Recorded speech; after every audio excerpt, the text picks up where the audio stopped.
តិចអត់គ្រប់ទឹកទេចឹងរាងកាយរបស់យើងកំពុងតែមានការផ្លាស់ប្ដូរចឹងបើសិនជាយើងមានការ3នេះបង្ហាញថារាងកាយរបស់យើងកំពុងតែមានទាក់ទងបញ្ហាកង្វះជាតិទឹកខ្លាំងហើយ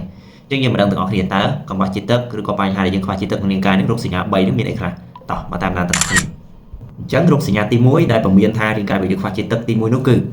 ទាក់ទងជាមួយនឹងបញ្ហាធុំក្លិនមាត់អញ្ចឹងកាលណាតែយើងមានបញ្ហាធុំក្លិនមាត់ដោយសារអីទឹកមាត់របស់យើងផលិតត្រូវបានកាត់បន្ថយអញ្ចឹងហើយវាបង្កទៅជាបាក់តេរីនៅក្នុងមាត់របស់យើងជាហេតុធ្វើឲ្យយើងមានបញ្ហាធុំក្លិនមាត់ឬក៏មាត់របស់យើងចាប់ផ្ដើមមានបញ្ហាក្លិនដោយសារតែយើងញ៉ាំទឹកបានតិច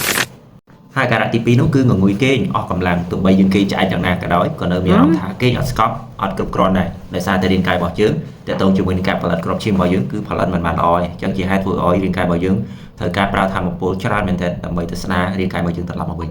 ទី3នោះគឺទាក់ទងជាមួយនឹងនោមមកមានពណ៌លឿងក្រម៉ៅឬក៏ពណ៌លឿងខ្លាំងអញ្ចឹងបើសិនជាបងប្អូនកំពុងតែមានបញ្ហានេះទឹកនោមរបស់យើងមានការប្រែប្រួលបើទឹកលឿងនោមមកមានបញ្ហាគេហៅថាពណ៌លឿងខ្លាំងអានឹងអត់អីទេប៉ុន្តែបើសិនជានោមមកមានពណ៌លឿងក្រម៉ៅខ្លាំងអានេះបញ្ញាប់ទៅរកទឹកញ៉ាំភ្លាមព្រោះរាងកាយរបស់យើងខ្វះជាតិទឹកខ្លាំងហើយអាចបង្កឲ្យយើងមានបញ្ហារលាកតម្រងនោមបន្ថែមទៀតបើសិនជាយើងបដិបដោយទៅឲ្យបញ្ហាទាំងនោះនេះប្រឈម